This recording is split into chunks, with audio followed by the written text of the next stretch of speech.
this Kristallwelten with a really very daring experiment of the Kristallwelten in 1995. Nobody knew what would happen with the Kristallwelten.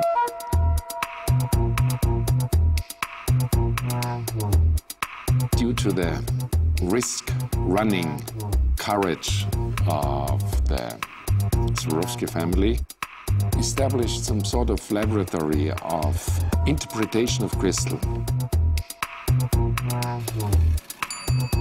I don't see the whole thing as a challenge here. For me, it's a playground, and some talented people are trying to have joy. We fool around, and obviously the result is fascinating for millions and millions of people.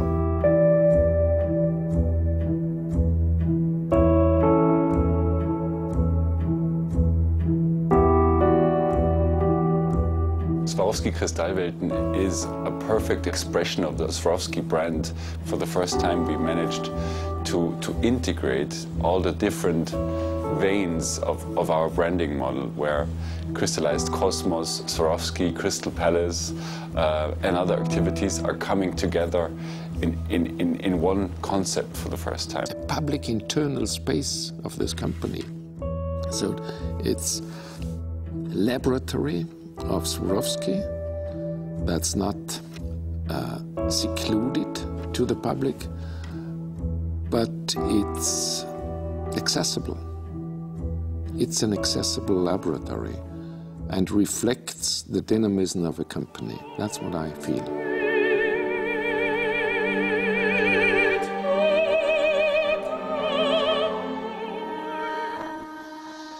I also admire the 55 million crystals room from Brian Eno, because again, it approaches crystal intangible, so you don't really see physically crystal, but you feel the quality of multi-layers and eternity, which I think is a spectacular expression of crystal and creativity.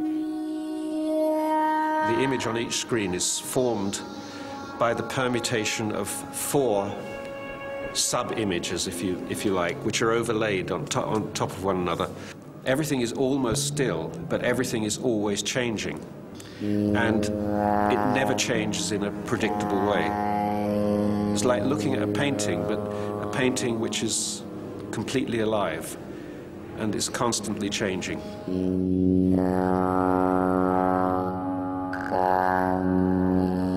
Another beautiful expression of the context friendliness of crystals is the reflections room, where you see millions of possible stories projected on stalactites, on crystal stalactites. I think this is a beautiful expression as well of Swarovski and of the brand.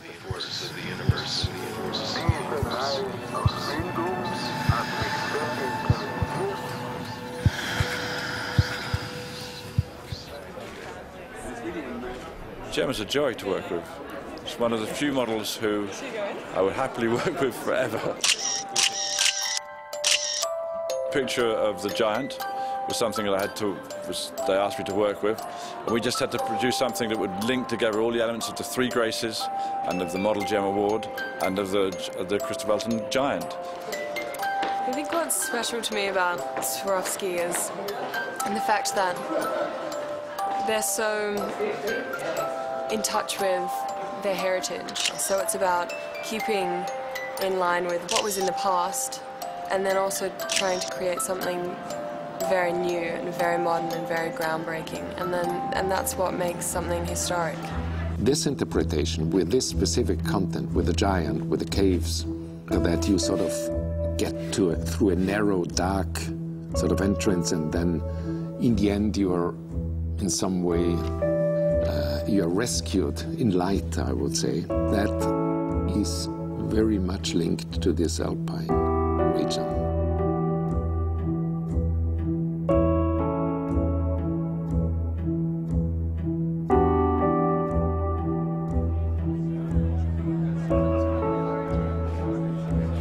The concept came from the starting point of the crystal, which starts as carbon, and we wanted to take the carbon crystal on a journey from night to day, when the carbon is born out of the ground, and it comes to life under the Austrian sky, and then it moves into dawn, where it becomes kimberlite, and then it moves into the Austrian daytime landscape, where it becomes the pure crystal.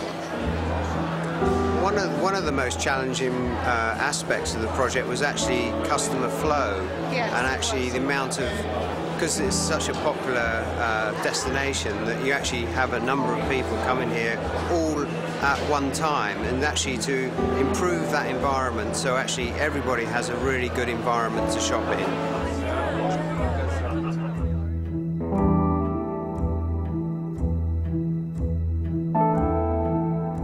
I think in the future it is relevant for us to not only have artists contributing, but also people from other disciplines. And I think one specific idea we already integrated, which is our Kristalline Werkstätte, where children already create artistic expressions which might become beautiful, and they will probably be, you know, the exhibitors of the future.